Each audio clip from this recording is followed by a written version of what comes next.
Hey, bonjour tout le monde, bon vendredi, bienvenue dans votre podcast Soccer bleu, blanc, noir. Jeff Morancy avec vous pour les prochaines minutes.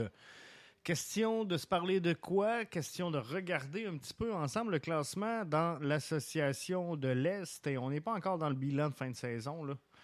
C'est juste qu'on est dans une pause, c'est plutôt tranquille du côté du CF Montréal, donc aussi bien se trouver des sujets de convo qui risque d'être intéressant, puis d'appeler surtout à l'interaction. C'est ce que je veux avec vous au cours des prochaines semaines, c'est créer de l'interaction, c'est de vous voir interagir. J'essaie de répondre à chacun des commentaires que je reçois sur les internets, principalement sur X et sur TikTok.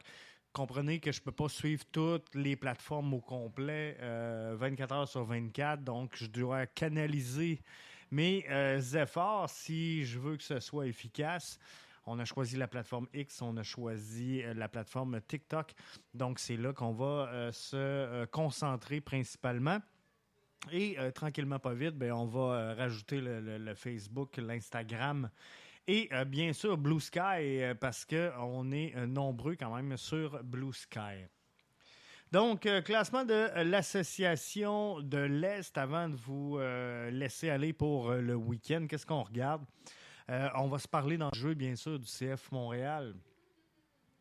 Le classement est en dessous des attentes. Le classement est en dessous des attentes au moment où on se parle. CF Montréal qui est officiellement, vous le savez, éliminé de la course aux séries d'après-saison, tout comme DC United. La mince consolation qu'on pourrait avoir, c'est que d'ici la fin de la saison, on pourrait peut-être rattraper, là, je vous dirais, Toronto. Et si ça va vraiment bien, peut-être Atlanta. Mais somme toute, donc, ça pourrait être le prix de consolation, là, finir devant l'ennemi juré, le Toronto FC, mais sinon, il n'y a pas grand-chose à faire. À 24 points présentement pour le CF Montréal. La barre pour participer au barrage, c'est le Red Bull de New York qui la possède présentement à 40 points. Donc, on est vraiment très, très loin. En début de saison, je vous avais donné mes prédictions sur le classement de l'Est. Et j'avais placé le CF Montréal 5e. CF Montréal 5e dans l'Est. J'ai été soulagé aujourd'hui. Parce que quand j'analysais le tableau de l'association de l'Est, CF Montréal est bel et bien 5e. C'est juste que j'avais pas précisé la gang que c'était au niveau des matchs nuls.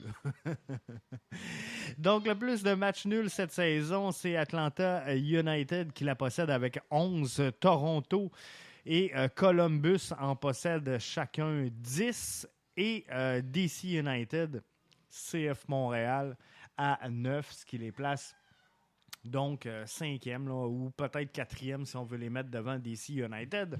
Mais moi, ça fait mon affaire de les placer 5e et de vous dire, j'avais raison. Ils ont terminé au 5e rang. Mais non, pour vrai, saison de misère, classement en dessous des attentes, on ne se fera pas de cachette. Changement d'entraîneur-chef, c'était compliqué. Puis on va avoir la chance de s'en reparler dans le bilan lorsqu'on va dresser le bilan officiel de la saison. Et ça va être intéressant. Vous ne voulez pas manquer ce show-là. Là. On va essayer de le faire à trois têtes. Question d'avoir une bonne interaction puis de bien répondre aux différentes questions qui pourraient être en suspens. Mais ça va être intéressant de se demander, tu sais, qui sont les coupables de cette fiche-là où aujourd'hui, en date du 5 septembre 2025, le CF Montréal est au 14e rang de l'association de l'Est. Est-ce que c'est un problème de direction? Est-ce que c'est un problème de propriétaire? Est-ce que c'est un problème de staff? Est-ce que c'est un problème de joueurs? Faudra vraiment regarder tout ça parce que moi, je pense que les joueurs, à la limite, ça peut faire une différence, ça fait pas tout. C'est vrai pour le staff, c'est vrai pour la direction. Mais lorsque je regarde la masse salariale de DC United et de Toronto versus et même Atlanta, puis je regarde leurs points versus le CF Montréal, je me dis, c'est pas un problème de joueur, là. C'est pas un problème de joueur. Moi, je pense qu'il y a plus de talent individuel à Atlanta. Il y a des plus gros contrats à Toronto. Et il y a quelques bons contrats également à DC United. Versus un club comme par exemple Nashville qui est 4e. Donc, à mes yeux, il y a un problème. Lequel est exactement ce problème-là? Ben, je vais vous le donner. Je vais vous le donner dans le bilan de fin de saison. Donc, ce sera à ne pas manquer lorsque le moment arrivera. Au niveau des surprises, pour moi, il y en a quelques-unes. Philadelphie, premier, je ne les voyais pas nécessairement là. Ty Baribeau, quelle belle saison, a aidé énormément sa formation. Cincinnati, je dois être franc, je ne les voyais pas non plus dans les sommets de l'association de l'Est. Pour moi, c'est littéralement une surprise. Et Charlotte aussi haut, avec 11 défaites et seulement 2 matchs nuls. C'est donc dire qu'ils ont été chercher beaucoup de victoires. Ils ont réussi à convertir des matchs nuls en victoires. Et ça les a aidés énormément parce que à 50 points, ils sont 3e et ils ont seulement 2 verdicts nuls, Charlotte. Et souvent, vous l'entendez l'expression, à ce soir, on n'a pas gagné 1 point, on en a perdu 2. On a perdu 2 points. Et c'est ça que Charlotte n'a pas fait cette saison. Charlotte a 2 verdicts nuls et 16 victoires. C'est le deuxième ex-aequo avec Cincinnati, deuxième plus haut résultat au chapitre des victoires dans l'association de l'Est. C'est donc dire que les matchs où souvent on se dit ouais, on a laissé 2 points sur la table, ben eux, ils l'ont pris. Ils l'ont pris, Charlotte, ces 2 points-là. Et ça a bien été pour eux. Pour ce qui est maintenant des déceptions, pour moi, Atlanta en est une très grosse vu la masse salariale. Toronto en demeure une, mais on le savait que ça allait être compliqué. Donc, ce n'est pas une surprise de les voir aussi bas, mais ça demeure quand même une déception vu l'argent investi du côté de Toronto sur son alignement. Miami, Columbus, 6e, 7e. C'est rough. C'est rough. Il n'y a pas grand monde qui les mettait là non plus. Moi, je les avais mis dans ces eaux-là. Par contre, si vous vous souvenez, si vous avez regardé le podcast de début de saison, et c'est une des choses qui accrochait le plus quand je disais Montréal 5e, ce qui retenait beaucoup, c'est what the fuck, Jeff, comment on va faire pour terminer devant Miami? Comment on va faire pour terminer devant Columbus? Et, je vous avais dit, no coup de chaud, no party. Puis, c'est un peu ce qui s'est passé. C'est un peu ce qui s'est passé là-bas. Donc, ça va être à voir. Il y aura des ajustements à faire du côté, définitivement, du crew de Columbus. En terminant, juste avant de vous laisser pour le week-end, Messi a indirectement confirmé qu'il jouerait au moins une année de plus à l'Inter de Miami. Donc ça, c'est une bonne nouvelle pour les fans des Flamands Roses. Enaidi Sinchuk sur penalty dans une victoire de 4-0 mène l'Ukraine à la victoire en qualification de l'Euro EU21. Donc ça, c'est bon signe. La Ligue Cup a dévoilé ses suspensions tout droit sorti là, de son comité de discipline.